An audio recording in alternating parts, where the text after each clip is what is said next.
Welcome to Champagne Problems Podcast. I am your host, Robbie Shaw. Join us as we explore mental and emotional well-being, physical optimization, and the journey to discovering your highest self. Champagne Problems is brought to you in proud partnership with Bond Buzz, the alcohol-free social spirit.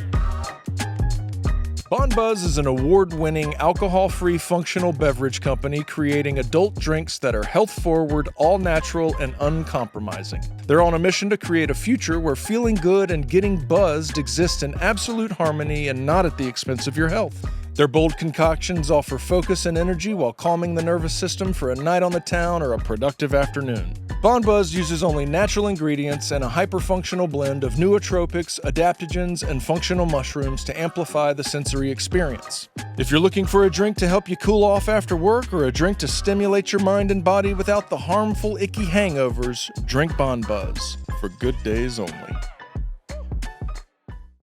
John Ross Bowie, welcome to Champagne Problems. Hi, nice to be here. Yeah, it's great to meet you. We're in Hollywood. We are in Hollywood. And this is not your regular place, but No. you managed to get this graphic thrown up, and that's impressive. You know, I walked in and it was there. That's the caliber of studio we're working with. That's Hollywood for you, Third man. wheel. We are ready. Third wheel, anybody looking for it. All right, John. So, all right, well, let's we were talking a second ago, but here's how I know who you are, aside from the fact that you are on TV and other things. But I moved to New York City after graduating college and took classes at UCB. Okay. Did a couple shows with, do you remember Rob Lathan? Yeah, I remember Rob. We're a super tall guy. Yeah. Yeah, another super tall guy. Super tall. From the South. People Yeah. thought we were related back then. Oh, God, yeah, I see that. A little bit. And we actually did a skit where I was going to play his, not doppel, but something where he wasn't feeling well and needed me to Be take his his understudy? spot. Yeah, and so we did a little thing I see on that. I totally see that. Yeah, I totally remember Rob Lathan. Yeah, he was actually on this show. Oh, no kidding. Yeah. So when I lived in New York, and I came to ASCAT every Sunday night, and I was very, very into UCB, and that's where I was first introduced to you. Oh, no kidding. Not personally, but just from a crowd. I started there in 98. Mm-hmm. It's maybe the only thing that I've ever been in on the ground floor of. Yeah. And because they'd only been teaching for about a year when I started taking classes there, but that's how I started everything. I was writing marketing copy for a consulting firm. That was my day job, and it was it wasn't a temp job. I had benefits. That was my job, and I was very uncomfortable, and also, it must be said, not great at the job. And I think that's, it wasn't that I was like, oh, this is beneath me or whatever. It's like, I don't understand what I'm doing. I don't understand what this company does. I don't understand what they mean by consulting. What is happening? And a friend of mine suggested I started taking improv classes. And I was going through a total quarter-life crisis at the time anyway, and I was really depressed, really like capital D depression. And I had just started taking Zoloft, I remember, and was it was making me a little jittery. It does different things to different people. It was not my SSRI. Yeah. It made me feel like I was walking around with like an espresso drip. Like in an IV all the time. Oh my God. And I was like, it's not a panic attack, but I'm sweating constantly. What's happening? But I feel like I'm dying. I'm not depressed, but also I can feel my heart in my teeth, so that can't be okay. And so there was this whole thing going on, and I started taking improv, and it was one of those, moments where I got up from my terrified my first day, beyond terrified. It was a Saturday morning at 9 a.m., which is very early to be funny. And I got up and I did my first scene with this guy who's a writer, actually named Ken Blankstein. We talk about this all the time because we were each other's first, Oh, wow. And he's since worked on 70's Show. He's worked all over the place. But and we got laughs. we got laughs, and I had headshots within 2 months, and started going out for commercials, and then ended up on TV. But yeah, it all started at Upright Citizens Brigade. That was so what time? When is that? It's like 99, 2000? 2001. Yeah. Yeah, so that's a fertile time for that scene. Oh yeah. Really Tina Fey was experimental. just coming up. Rob Riggle, all of them were coming through there. Yeah. Tina was barely. I don't even think she was hosting Update yet. I think she would just come in and play ASCAT because she was a writer on SNL, and Adam McKay would say, "Oh, you should come do this thing," and Riggle and I would play together. Rob Riggle was fascinating because he was a little bit like you. He was built like a brick defecatorium, but was really funny. And there's when people who look like that usually don't have to be funny. They have a million other ways to cope with the world, you know. But he happens to also be really funny, as well as a major in the United States Marine Corps. And it was this fascinating thing because people were like, haha, who's the Marine? I'm like, no, he's actually a Marine. Right, exactly. And then there was exactly one person in that whole UCB community who got deployed to Afghanistan at the end of 2001, and we were like, oh my God.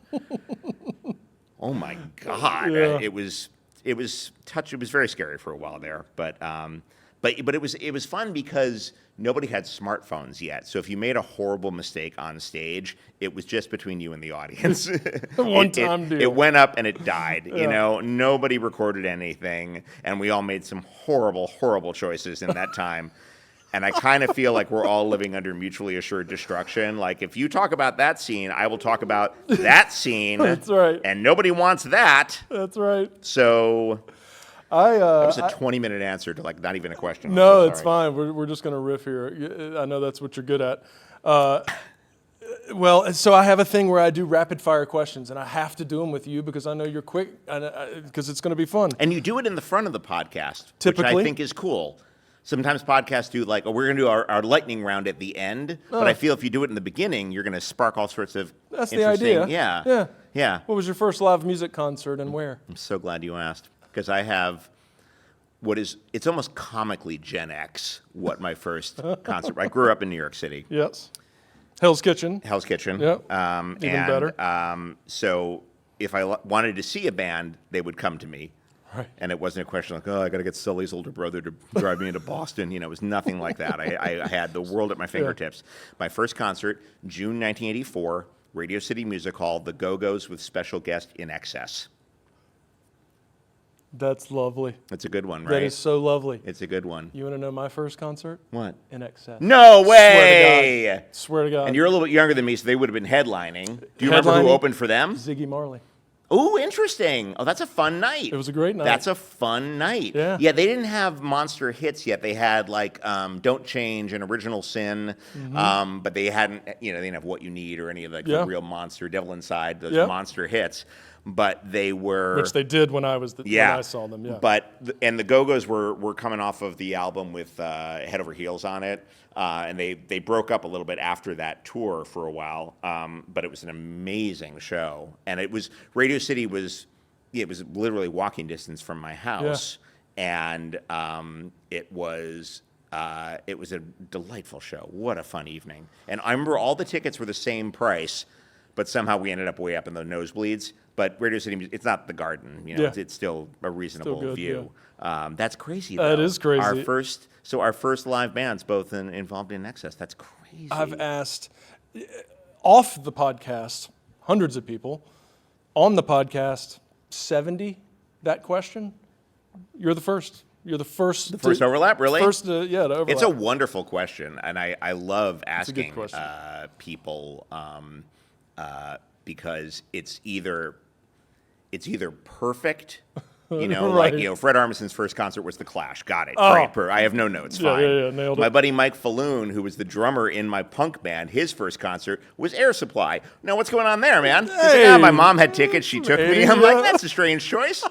That's really weird, Mike. Well, there's a story in there, but too. There's a story in there, exactly. you know? So it's either perfect or so bizarre that we're going to talk about that, Yeah, well, I've gotten some new kids on the that kind of stuff, and you're just like, holy shit, really? Or it's like Rat.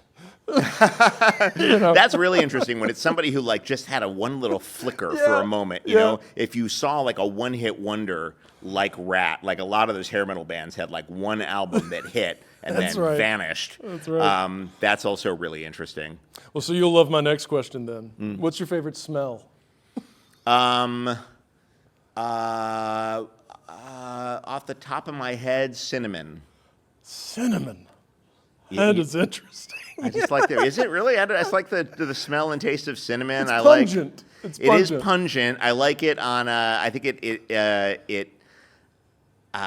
there's a coffee recipe I like that's popular out here because it's originally a Mexican. Not horchata, though I like horchata a lot. It's Café de Olla, which is similar.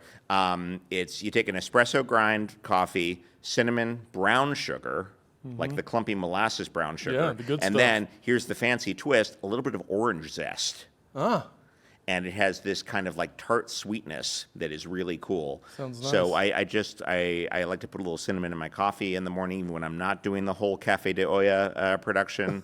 Yeah, it's a favorite smell of mine. But smells are interesting. They are. Because when I wrote a memoir that came out a couple years ago, and I realized that there was a lot of smell in that because it's how we remember so much. Right. It's a different sense than the others. It really is, and it triggers memories in a way that others don't. The nostalgia. Yeah.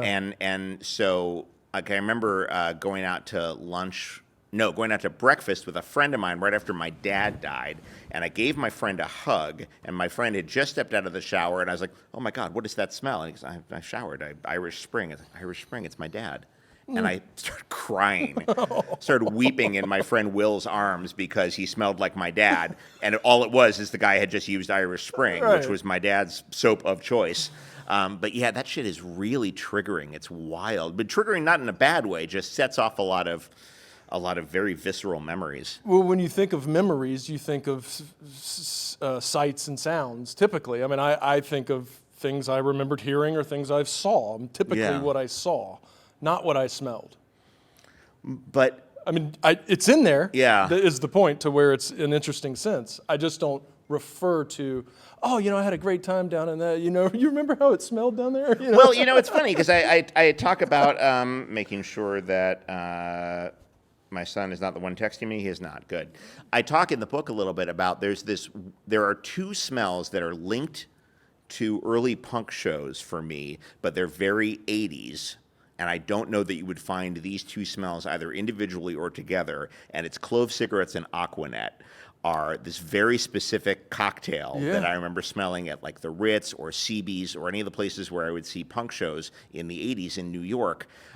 Because people would tease their hair with Aquanet and smoke clove cigarettes because it made them cooler and sicker. Yes. And their lungs bleed. And that smell is, I can kind of, whatever the smell version of picture it is, I can kind of summon it, but it's so singular. And I don't think because I've never, Aquanet is all but illegal now because it's terrible for the environment. And they finally realized the clove cigarettes were fucking terrible for you.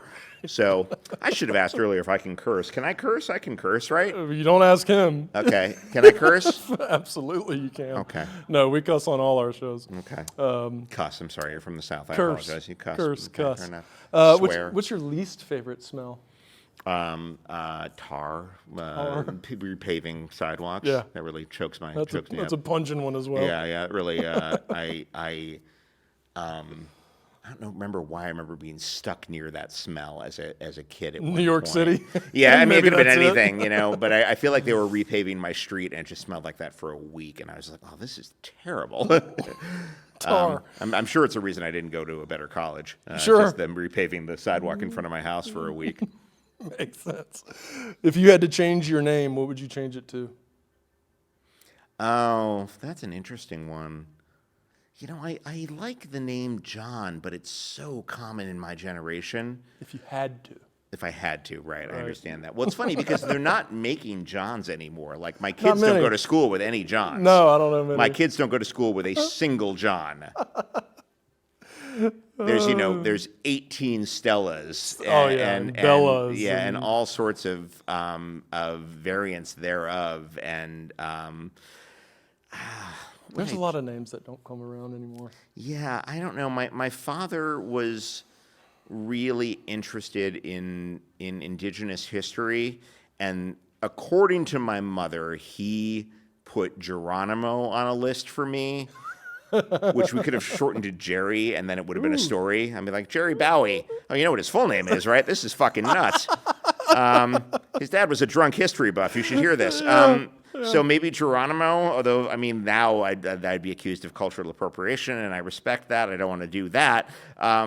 I don't know. But if it were your name, could you be incriminated for it being your name? It would be the fault of my late parents. What am I supposed to do? Yeah, I don't know. That's a really good question, and I might return to it. Cool. Something will come up. If you could know the answer to any question, what would you ask?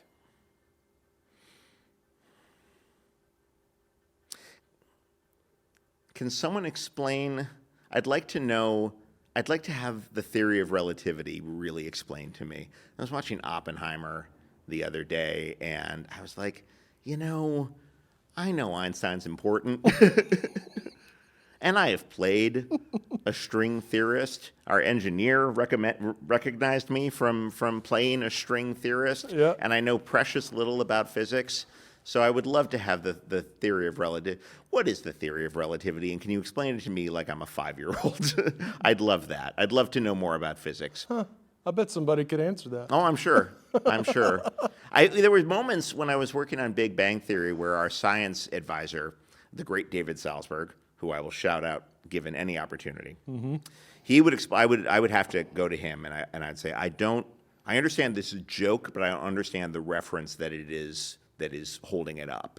Can you explain Einstein's dark matter to me? And he would, and for a week, while we were rehearsing and getting ready to tape, I would have it. And then it would be gone. It was like this weird moment of like, I get it. Oh my God, I have the theory of everything. Nope, gone. Nope. And it would evaporate. But I would love to have someone explain basic physics to me in a way that it would stick with me. I'd love that. That is an outstanding answer, by the way, John Geronimo. That is so. I mean, most people. I'm just gonna say, most people. What happens after death? All these like. Oh, I feel if I got deep enough about physics, I'd understand that. There you go. Okay. I feel like I could get there if I understood more about physics. That's right. That's right. That's so good. Just a basic question. I'd like to know how to get to the fucking piece of. No. All right. I'd also love to know why this address says Cahuenga, but we're on a side street, man. The building, I understand the building's on Cahuenga, but I walked around like an idiot. Anyway, back and forth past that framing store. Framing. That's my family business, interestingly. Is it really? Picture frames. Oh, no kidding. Yeah. All right. How about that? And my so dad started it, and my brother your runs big it. rebellion was basketball and mental health? Well, mental health was a byproduct. Oh, okay. We'll get into that. It's all connected. All right, so No Job for a Man. Yes. Your book, go out and read it. Anyone listening, all couple of you. No, I'm kidding. The title is so perfect. My dad, very similar sentiment to everything I ever had an interest in. Really? How are you going to make money? How are you going to make money? Yeah. Always. And so to hear that the title of your book was a direct quote from your father, while a personal thing for you, expand a little. Well, my father thought he was quoting Spencer Tracy, who the legendary actor who starred in a gazillion films. His last film was Guess Who's Coming to Dinner. These are for the people who don't scrounge IMDb, who are watching your podcast.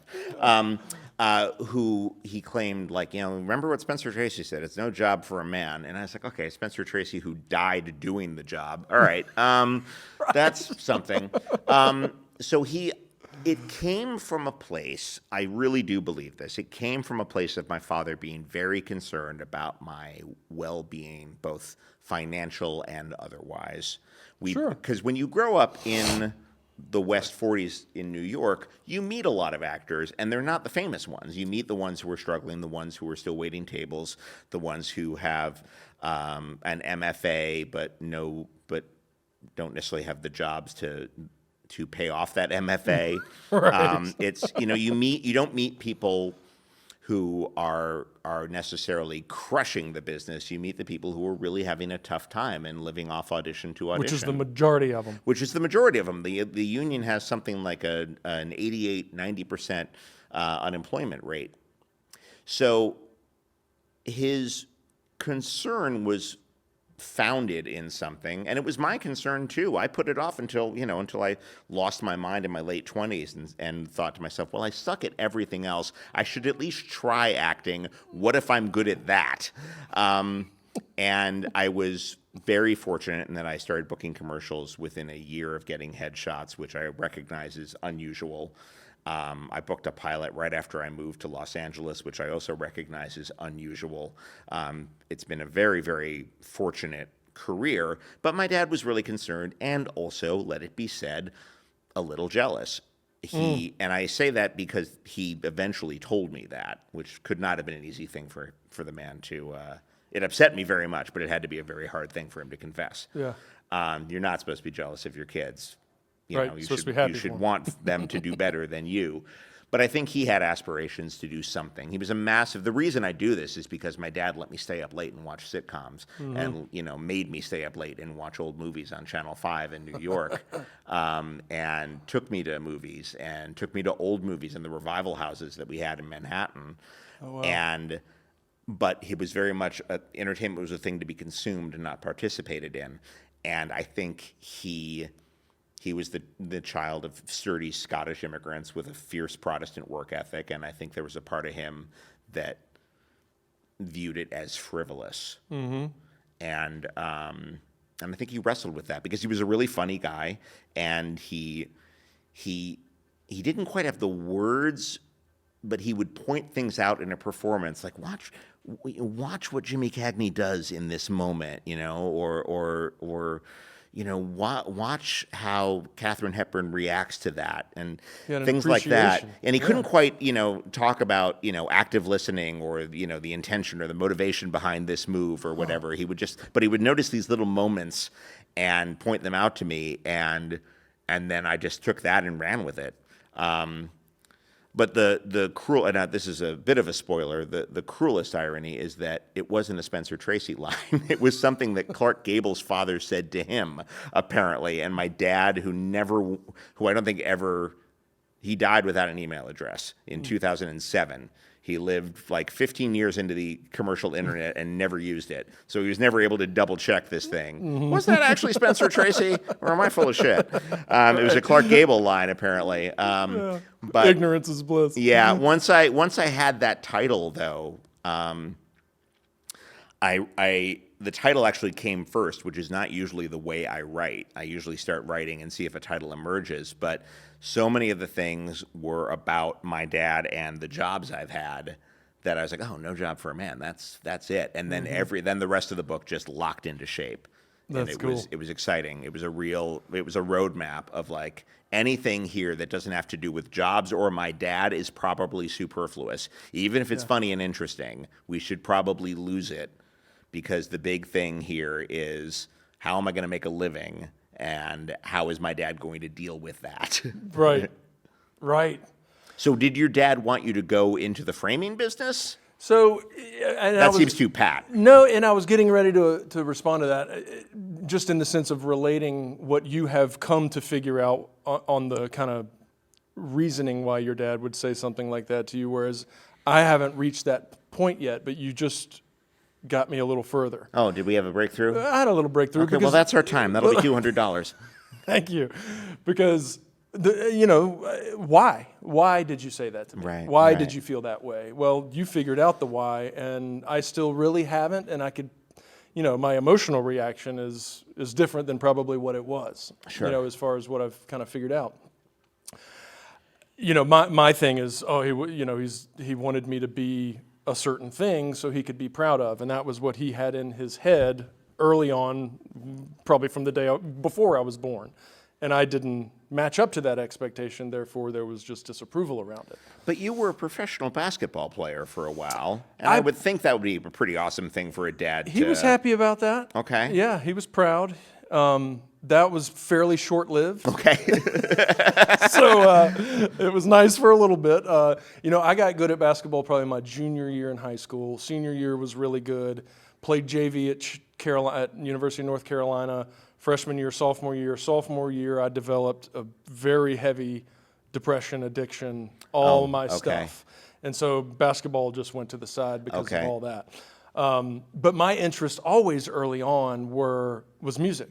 Always. Okay. I was a drummer. Oh, wow. And I was just very into the arts, really, and movies and all that stuff. And it just got so squashed, and there's just there's no life there. And that's for whatever they come up with. What it wasn't was an investment banker, which they were going to be proud of. So, and I don't mean to bash my damn parents. No. I've done that enough, and I've gotten beyond some of that. And my father's sure. passed away as well, and my mother will listen to this and go, "Oh, fucking broken record." No, Mom. You did the best you could, and we believe that, and we absolutely know that, and through recovery and therapy. But it's weird because,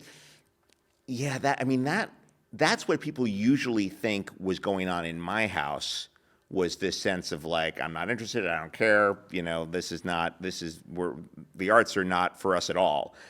But my dad was a patron of the arts, and he loved going to the theater, and he took me to see a lot of theater, and he took me to see a lot of movies, and eventually it became sort of a give and take thing. And I'm watching this happen with my kids too. My kids are starting to introduce me to movies that I might have missed otherwise, and bands that I might have not heard otherwise. And that's really exciting. Yeah. Because they're 16 and 14, and they're sponges right now. Yeah. And they're like, "Dad, you got to see Booksmart." And I saw Booksmart. I was like, "That is amazing. That's a terrific movie." But my dad had this weird ambivalence of like, wow, we're going to go see the Royal Shakespeare Company do Cyrano de Bergerac. And I was like, wow, that'd be amazing. Wouldn't it be incredible to one day play Cyrano de Bergerac? I don't know. Wouldn't it be amazing, Dad, to play this character who has to squash his true desire in order to help his friend? Is that too close to? Okay. Okay. We'll move on. Ah, dear. All right, I'm so glad you're not an investment banker, man. I got to tell you, I'm so glad. I am too. I am so glad. I wouldn't be alive if I was. Yeah. No, I think if I had stayed a marketing copywriter working for a company that, again, still not 100% sure what they did, what management consulting means necessarily. Still, I don't think anyone can. I think most management consultants would be hard pressed to explain what they do. Yeah. But I don't think it would have served me well. Yeah. Consulting. What is that? Well, I can consult you on it. All right, so you grew up in New York City, Hell's Kitchen. Growing up in New York City, city life is city life. New York City life, probably a little different than your typical city life, I imagine. I lived there. It's just a different animal. Do you think it influenced your creativity to the degree that you have now? On every front. Every front. It's another parent. But where everybody grows up is a parent. Sure. Everyone's hometown is a parent, and everyone has to be from somewhere. But what you see, smells, do. No, I know that. But at the same time, it's also there's parts of me that feel a certain amount of I don't want to say jealousy, but an admiration for a guy like Alexander Payne, who's like, I am going to be the voice of Omaha. Right. I will be the filmmaker from Omaha. There's not a chance of me being the writer from New York. No, Never going to happen. Gotcha. But what New York, particularly when I grew up, because I was born in '71 in Queens, and then we moved into Hell's Kitchen when I was 3. It was a scary time in the city. You had a lot of crime. You had the Son of Sam. You had a lot of homelessness. But you also had a lot of creativity. Yeah. And because it was cheaper to live there, people were able to work a life in the arts and still live in Manhattan. And there's a reason that punk thrived in New York in the 70s, because nobody wanted to live in the Lower East Side, so you could have these loft spaces in which you could rehearse for peanuts, and there was a lot of risk that came with that, but the reward was that you were able to work on your, you could have a job at a record store, pay rent, and work on your art. And so you have guys like Laurie Anderson and Philip Glass and the Ramones and all these guys doing all this really interesting stuff. So there was a ton of creative input. As I said, all the bands would come. You could see all the hit movies, but all the obscure movies as well. Mm-hmm. You could, your local theater would also be showing something weird and indie and foreign. But also, you started to use humor as a defense mechanism. You used humor to maybe talk your way out of being bullied, the Northern way, or to cope with whatever awful thing had happened. Your friend had been attacked, you had been mugged, and there had to be some way to let off that steam. And making jokes, not that I wasn't, angry and scared and paranoid and everything, but I was able to let off steam through this sort of dark humor that came through it. Yeah. So I owe everything to growing up in New York. I really do believe that, and I'm insanely grateful that my parents took this very risky chance of raising their kid in Hell's Kitchen. Whenever shots of old New York, and by old New York, I don't mean Tin Pan Alley. I mean Travis Bickle, New York. Whenever they come up on TV, my wife is just, yep, that's where your grandparents chose to raise your father, right there. Right there. That's 42nd Street, but 2 blocks over is where your father's probably walking around way too late. But I was a couple blocks from the Deuce. I was right there, and I was never allowed to walk on the Deuce, which we define as 42nd Street between 7th and 8th. I think we understand that, just in case. I saw experimental theater. I was in my boys' choir did a weird piece of performance art when I was 10 years old. Before my voice changed, and I was in the boys' choir. So you would just be exposed to all sorts of weird stuff, and a lot of it was free, which is amazing to me. How many things you could see. I saw Herbie Hancock do a concert at the atrium near World Trade Center, which they've restored. It was all but destroyed on 9/11, but they've restored it, and it looks just the way it was when I saw Herbie Hancock play the piano there when I was in high school. Wow. There was as expensive as the city can be, there was still so much cool free shit everywhere. Yeah. Wow. Paul Simon's concert in the Park in '91. Yeah. So yeah, it was a really exciting, scary time, and I'm grateful for both. Scary. God, all right, so Egghead. Yeah. Just personal interest. Please tell me a little bit about that, and then we'll dive more into the darker shift in your life. Egghead was the band I was in my 20s. With 2 guys I met doing college radio. We all met doing college radio at Ithaca College, and that's significant because we came in having grown up with all different stuff. They were slightly more classic rock guys. They'd grown up in the suburbs of Syracuse, so a lot of their stuff was a little more standard. Suburban AOR stuff, Foreigner and AC/DC and stuff, which I like, which has its place. But I had come from more punk rock stuff. But we all ended up working at the modern rock station, so we had that sort of petri dish of shared experience where we'd all listen to the same Pixies records and the same Replacements records, and we were there when the big Nirvana record broke, which was a fascinating time to be on college radio. I bet. Because suddenly, the football players were listening to our station. Yeah. This was nuts. What else sounds like this? What are you angsty about? Yeah, I know, seriously. But, I don't know. Listen, Nose Tackle, have you tried Mudhoney? And it was that kind of eclecticism. and they ended up moving to New York after they graduated for various reasons, and we started a band. And the reason we were a punk band was just because we didn't play our instruments that well. We were all self-taught, and we were just a little power trio. I played bass and sang a little bit, and it was fascinating because even though there was a little bit of a feeding frenzy for labels to pick up sort of fun poppy punk bands, we were not caught up in that wave for various reasons. But the good part about that was we had to do everything ourselves. So we booked our own tours, and we never had a booking agent. We started our own label and paid for our own recording, and because we all had temp jobs and stuff like that, and we found the guys who would master the record, and we went to go see the glass master be cut, from which they would cut all the 7-inch records that we were self-releasing. So it was this wonderful crash course in the DIY ethos. And I've kind of been able to carry that into the other creative stuff I've done since. Obviously, if you're, there's nothing too terribly punk rock about working for Warner Brothers, but there's other things I do.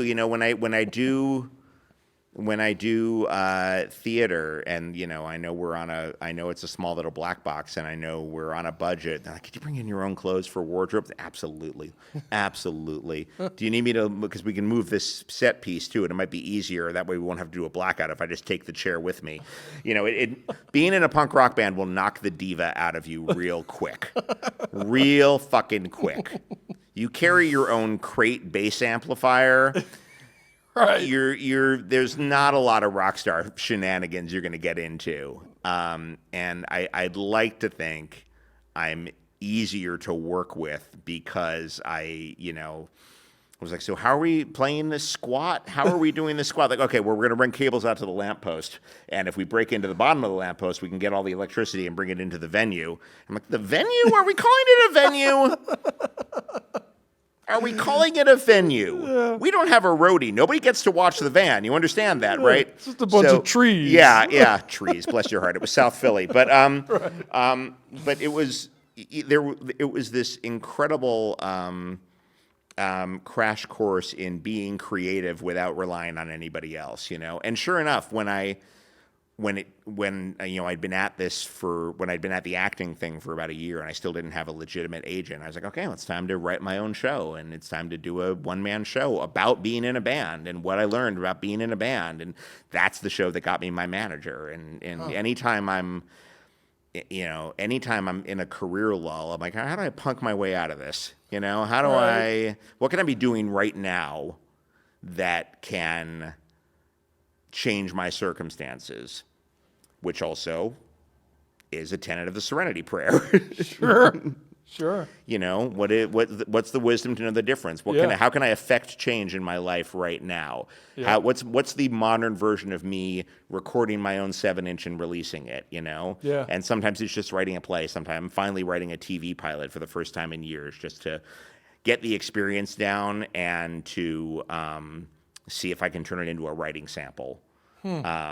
But like anytime I'm feeling, in a lull, or I start to get into that self-pity space of like, nobody wants to hire me. I'm like, okay, well, how do we create our own opportunities here? Yeah. And it's helped. All right, so let's talk about the quarter life. What do we call it? Crisis. Yeah. Quarter life crisis. So you're working a consulting job, still don't know what that means. At that point, is this pre-post band or during band? This was there was a little bit of overlap. I finally took a full-time gig after years of temping, because I was like, I should really get some health insurance. I should go to the doctor. I should have a dentist look. Yeah, I should have a dentist look in my mouth. And when the band broke up, as bands will do, I had a little bit of disposable income for the first time, because a lot of it had gone into the band. Amps are expensive, renting a van is expensive. but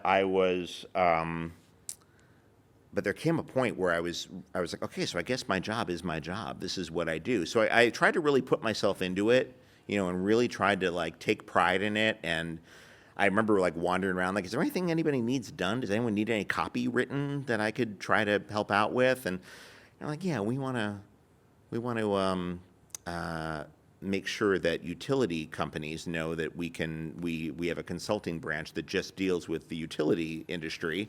And I was like, okay, I kind of know what that means. Anyway, so I wrote this massive brochure called Potential Energy, How the Firm Can Help You, and I was really proud of that. And but I was also kind of like, I also knew that, a lot of what consulting was going in and finding redundancies and looking for people who could be fired. And sometimes it was these two people are doing the same job and it's unnecessary. And sometimes it was just like, how can we cut costs and inflate CEO salaries? Right. So that made me start to feel like I really had blood on my hands. Yeah. And I was like, I know it's very, very hard to stay pure in this world, but I'd love to not like ruin lives. Yeah, I would love to not have a direct line between me and people getting fired and having their lives ruined if I can avoid that. And I had so many temp jobs that had been in so many shady industries. I've worked for like 3 places that have been investigated by the Justice Department. And by the way, anyone who's worked around in corporate America has a similar story. Yeah, You're right. just hearing mine because I got out, That's right. But they were, this company was this particular firm was working for Philip Morris, and they were working for, Dow Chemical, who I think we can thank for Agent Orange. A lot of really, or is that DuPont? One of them, maybe both. Yeah. There's a lot of really messy corporate malfeasance going through my 20s. Yeah. And I was like, okay, listen, given that you're going to work for corporations no matter what, I would love to at least be somewhat good at what I'm doing, or at least try to bring some positivity into the world. But I didn't know how to do that. And I started to have these very intense panic attacks that felt like that sense of leaning too far back into your chair, but all the time. And that led to depression, because they're often linked, because you start getting depressed about how panicked you're feeling all the time. Yep. And it led to this like paralysis of like lying on the couch. I remember specifically lying on the couch watching Daria, because 1997, and just being like, I love this show and it usually makes me laugh, but nothing is bringing me joy right now. And my band is broken up, so I have zero creative outlet. And I'm trying to write, but that isn't going very well. And a friend of mine had been badgering me to try improv classes for a while. And I was like, it's a bummer that it took me like at my wit's end but improv scared the hell out of me, Yeah. I was like, that's terrifying. That's like, Well, what better time than when you're at your but I mean, if lowest? everything is scaring you, right? If Exactly. you're having Let's a panic attack just dive going in. to the office, why, if everything's going to give you a panic attack, you might as well try this one thing and, let's zip line. Who gives a shit? Where everything's terrifying right now. Let's do this. Right. And I just felt the clouds start to part. And I also found a lot of other people. It's funny, I found a lot of other people who were very creative but were temping and were having a tough time doing that. But everything started to click audibly. And I was 28, so I was actually I was 27. I was actually a little bit older than, because some people were like fresh out of NYU taking improv classes.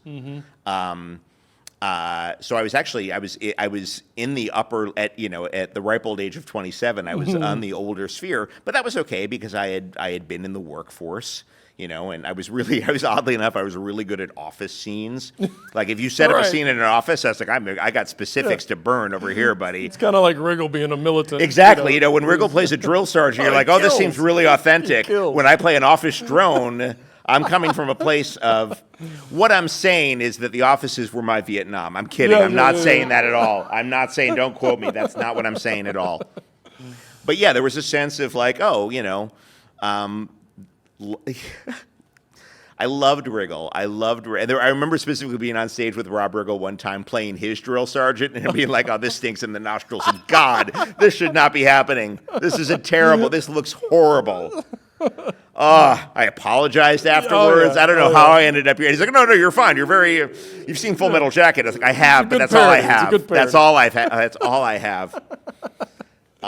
It was so goddamn funny. Yeah.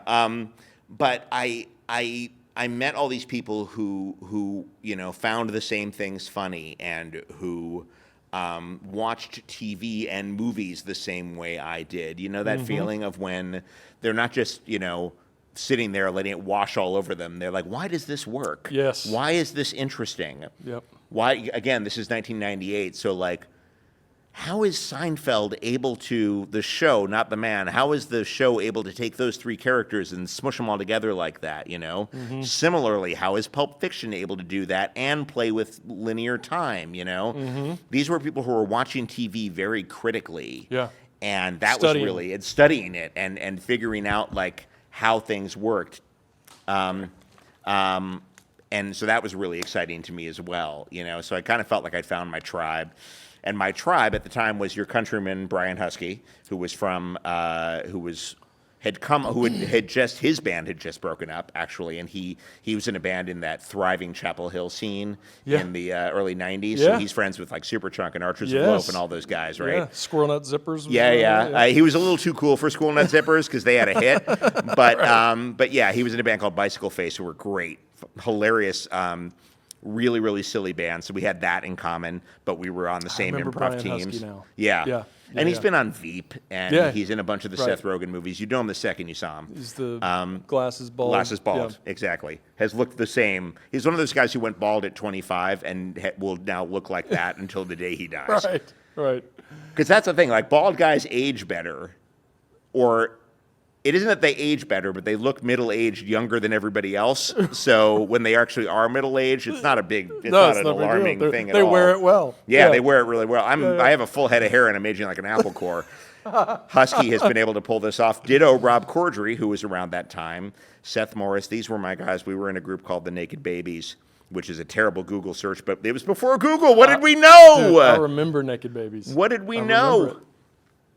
And we would do a bunch of sketch and a bunch of improv, and we'd play all around the place. And it was a really fertile, exciting time. And when I took my level 2 class, the teacher was Amy Poehler, and everybody was crushing on Amy, but I was crushing on this girl, Jamie Denbo, who had just moved up from Florida, where she had been doing Disney-prov in Orlando, like super family-friendly improv. Oh, wow. Which, I mean, I've already cursed a dozen times. Yeah. Not my strong suit. Yeah.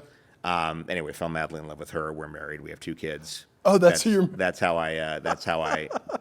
So I should have put that together. And y'all do an improv show together. We do. That we do a show called insane. SUPERMARRIED. That is We do a insane. 2-person improv show called SUPERMARRIED every couple of months, which is That's got to be healthy for your marriage. It's super healthy. I swear to God. I don't want to get. I'm not going to say it. We're very lucky we have that show. Okay. Things might be different if we didn't have that show. Sure. If we didn't have that spleen venting that we have, it's really fun, and people seem to really enjoy it. Sometimes therapists come to see the show, and they'll talk to us afterwards, like, "How does this work?" Yeah.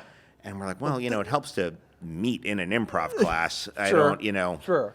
But there's and I don't want to interrupt you, but go ahead. And I had like something later here. I'm just probably going to throw this down. We're doing fine. Yeah. But if you want to refer to that, that's okay. But we can it doesn't go matter. elsewhere. We're just going to roll. Okay. Because having done a little bit of improv, but more so being in the creative space and just knowing what it takes to be creative in this kind of free-flowing presence that you've got to be in to allow those thoughts to just happen. And to stay out of your own way and let them out. And you've got to be in that place in order for that to be, somewhat effective or good or whatever you're trying to reach out of it. But improv specifically, in the times that I did improv, I was drinking.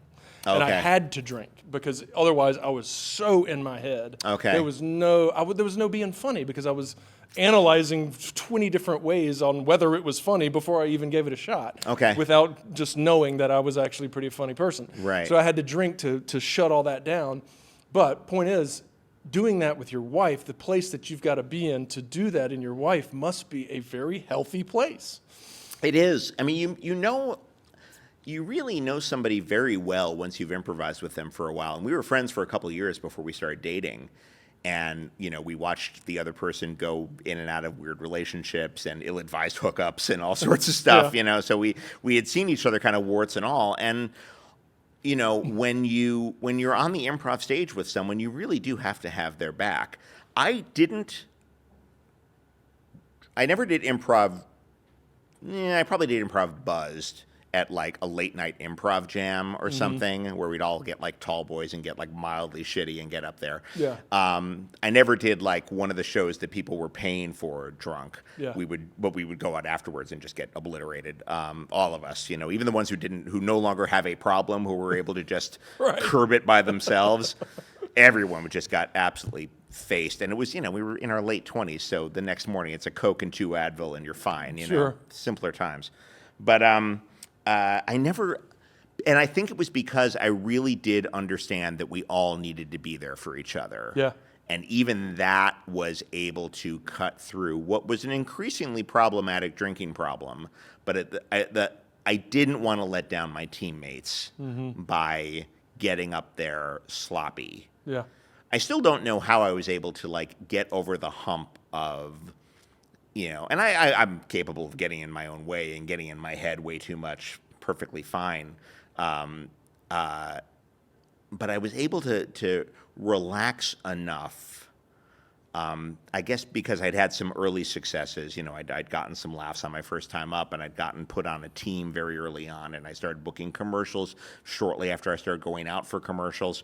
So there was a sense of, okay, John, you can trust yourself. Yeah, some confidence. And a sense of self-assuredness that helped me. But yeah, I was able to not work drunk. But there's the rub, though, right? Because of that, I was able to also say to myself, well, it's not getting in the way of my work. Oh, yeah. My drinking's not getting in the way of my work. Yeah. So I'm fine. Yeah. know. I don't drink at work. I don't drink at work. I don't show up drunk. Right. I show up hungover occasionally. I don't show up drunk. And so I was in my late 30s before I quit drinking because I was very much, and I was drinking much the way my dad did. And my dad was absolutely a drunk. He'd be the first to tell you. But I was drinking, like, not at work. I don't think I ever lost a job because of drinking. There's a couple things I can point to, like, I'm hungover. Yeah. See that episode? I'm hungover in that episode. Yeah. That's not great. Yeah. But it's one of those things where when you're what you call a high bottom alcoholic, which is what I am called a lot, it's almost riskier because having not had a DUI or a bankruptcy or a divorce, you don't realize that, you've still got a problem. Right. Right. And I know so many people who quit, wrapped their car around a telephone pole at 22, were nice and loose and so lubricated that they weren't injured. They just kind of bounced inside their car, Right. walked away, and got sober. Yeah. And so they're my age, but they have 30 years of sobriety Yeah. because they hit a really gnarly bottom early on. And you see the gratitude they have from that. Nobody else got hurt. They're alive. They can walk. And they got this really sobering, literally sobering wake-up call early on.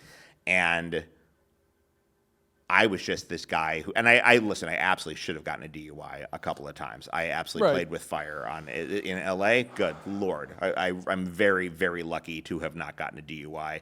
It might have been better had I gotten one. I Yeah. might have wrapped it up earlier. Yeah. But, when you're high functioning, Yeah. you don't realize the call's coming from inside the house, you Right. know? Right. Well, that's where I was going with it, or about to go with it, was, there's, in hindsight is everything, right? So we can look back and say, oh, these things didn't happen, or they did, or could have, or should have, or whatever. But the idea that, people often ask me, what was it that got you sober? Right. You know, and it's like, well, I can point to all these different external consequences, and there's a nice long list of them. Right. And most people are like, why didn't you get sober after the 8th one? Why'd you wait till the 23rd? You know? Yeah. But really, what did it was it had nothing to do with those. It was here. I couldn't live anymore. It was the darkness, the just shame, the just all the stuff. It's like, I don't want to live this way. Yes, all this DUIs, and yes, the threat of prison after my 4th DUI. That's pretty scary. But what's even scarier is me feeling like a shell of a man, and not because of that stuff. Yeah, it's just, well, that's the thing that took me a really long time to grasp, because once I quit drinking, there was a part of me that thought like, all right, well, mission accomplished. Okay. Completely ignoring the fact that there was still this guy who had all these problems that got him drinking in the first place. Yeah. The anxiety, the fear, all the aforementioned New York stuff we talked about earlier. Mm-hmm. And that's kind of a hard thing to admit that, okay, I've stopped this nasty habit. Yay for me. I guess my work here is done, and it's not. You still have to deal with a lot of the guilt and shame that you've got around that stuff. And you've got to deal with, there's this phrase you hear a lot in certain church basements. I'm trying to honor the principles here. But there's a sense of, you hear people talk about getting drunk for the first time and their shoulders dropped. Mm-hmm. You know, and that sense of like, and then I finally relaxed, and I finally was comfortable, and I finally could like dance or whatever. Talk to a girl, sing karaoke, whatever it is, you know. And I completely remember that, I completely remember that, and I then had to deal with, okay, I've quit drinking, my shoulders are back up. What do I do now? Yeah. I've got to figure out a way to bring these things down, you know? Right. And there's a bunch of different ways to do that. It's called living normally. Yeah, living like a normal person. And you know, I also think there's a lot of people out there who have a lot of rage and resentment, have nothing to do with alcohol at all. Sure. You know, there's organizations for them as well. But my particular thing was all tied together. It was all of a piece. All this. And even when I quit drinking and kept doing the marijuana maintenance for a while. Oh, yeah, I did that too. Yeah, which we call California sober out here. Yeah, sober. Is even that, I was like, great, so this is fine. I'm just going to be the world's angriest pothead. This is great. This is a great look. Oh, it's a great look. For a dad, it's a great look. Oh. This is phenomenal. Yeah. Well done, John. Yeah. And you know, the lies we can tell ourselves, it's astonishing. Yeah. Here's the other big thing that took me a really long time to grasp, and see if this rings true, and I feel like it might. I got caught up in this idea of, well, I'm going to quit, because if I don't quit, I'm going to fuck up my marriage and my kids. So I'm quitting for my wife and my kids. And everyone tells you really need to quit for yourself. And I'm like, okay, that's fine. But that sounds kind of selfish to me, actually. So I'm going to quit for my wife and my kids. And you guys do you. We're like, okay, well, this is kind of a time-tested tradition that we've been working on since the 1930s. You really need to quit for yourself. I'm like, okay, you're a total narcissist. That's fine. I'm going to quit for my wife and my kids because I'm all about altruism. And it took me a decade to grasp that, no, sorry, you got to quit for yourself. And then everything else is going to work out. And then you're going to be able to take care of the people around you. Then your wife and kids will benefit. Yeah. But if you quit for your wife and kids, here's the pitfall. And they don't immediately constantly appreciate you and give you a round of applause every waking moment. Resentments. Boom. That's right. Boom. Yeah. Do you know what I gave up for you? Oh. Do you know what I gave up for you? Yeah. Do you know how deep this thing runs and what I had to do to stop it? I am never going to do a whiskey distillery tour in Scotland for you. Do you not appreciate what I have sacrificed? Bowie is a Scottish name. This would be something. I could go to the Oban distillery if I wanted, but I'm not going to. You know why? Because you. Poisonous. Absolutely poisonous. So yeah, you quit for yourself. You will feel better. Once you feel better, having quit for yourself, you're going to treat everyone around you better. Yeah. And that was such a steep hill for me to climb. Yeah. Yeah. And because it's paradoxical, you know, is. and it's hard to kind of wrap your head around, but there it is, you know. Well, I always took it to they were my motivators, right? They helped me go when I wanted to give up or wanted to stop. It's like, well, you know, you don't want to. And so it wasn't for them, but they helped. Yeah, yeah. And they will be a wonderful side effect of me quitting. Yeah. Will be a healthy relationship with my wife and kids and the world around me. Yes. Yeah. Yep. Yeah. The work to do after.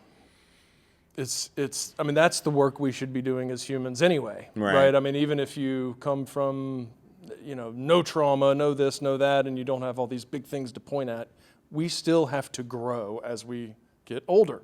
And things that we are involved in, such as having another human in our lives, if not more, offspring, you know, if you're not doing work, which work is really what, just a little bit of awareness? Yeah. like just kind of trying to understand, you know, reactions and why and maybe look out for things that may come and prepare and a lot of the stuff we get from improv of staying in the moment and, you know, recognizing the gifts that we're being given around us, not to get too like woo-woo, you know, improv spirituality here, sure. But it's a lot of the same skill set of like right now I'm aware I am listening to you carefully.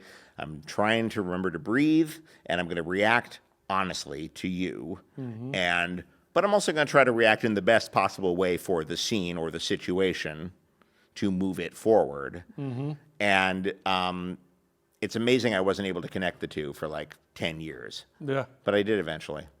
Yeah. What do you think life would be like if you were still drinking? I'd be divorced. Yeah. I'd have fucked something up one way or another there.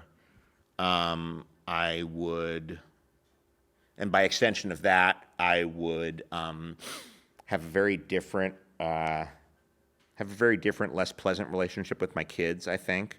I would have absolutely, I mean, I was just playing with, I mean, the chamber was going to come around the wrong way. I would absolutely have a DUI, at least one. Absolutely have a DUI. And you know, everything that comes with that, you know, all the shame and embarrassment, you know. More drinking. Yeah, you know, and I would have had a DUI around, you know, as like Big Bang Theory was getting more famous, so it would have been like, oh Christ, can Chuck Lorre catch a break? He's got Charlie Sheen and now this schmuck.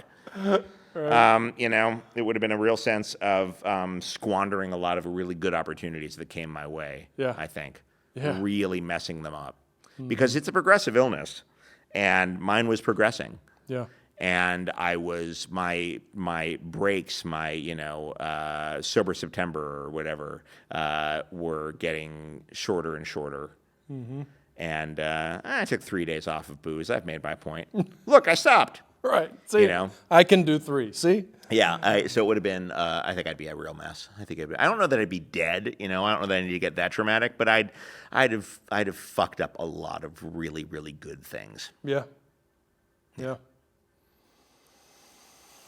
And I want to hasten that, like, I want to hasten to add that my wife was never like, if you don't quit drinking, I will leave you. It wasn't that. I would just know that I was an asshole. You know, it just made me a very, and just I fought. Safe prediction. You know, you don't fight well when you're drunk. You know, no, you do not. And you don't argue fairly. No. And you certainly don't make points. No. No. You know, you don't even adequately defend yourself. You know, even when you've got a point, you're drunk. So, what are you trying to say? Oh. God, it's so painful. It's so bad. It's so painful. Irrational. Oh, yeah.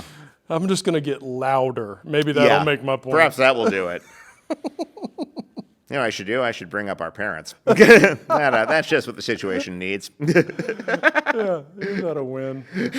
God, and then the kids thing. I mean, not to harp too long on this, but just the shame and guilt. I mean, that's all it is. And you have kids? You have how many kids? I have one daughter who's 14. Okay, all right. And I quit drinking 18 years ago. Oh, great. But I had marijuana issues, and I had an injury and had some pill stuff. yeah. And so Okay. all that stuff kind of came in. None of it even touched my alcohol.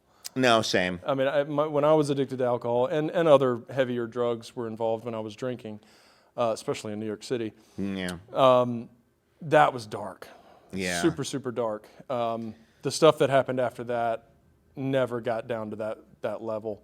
And I had done all that. I mean, I had been to the rehabs and done all my programming. And so I was very quick to recognize where it was headed with the other stuff. And so I was usually pretty quick to stop it.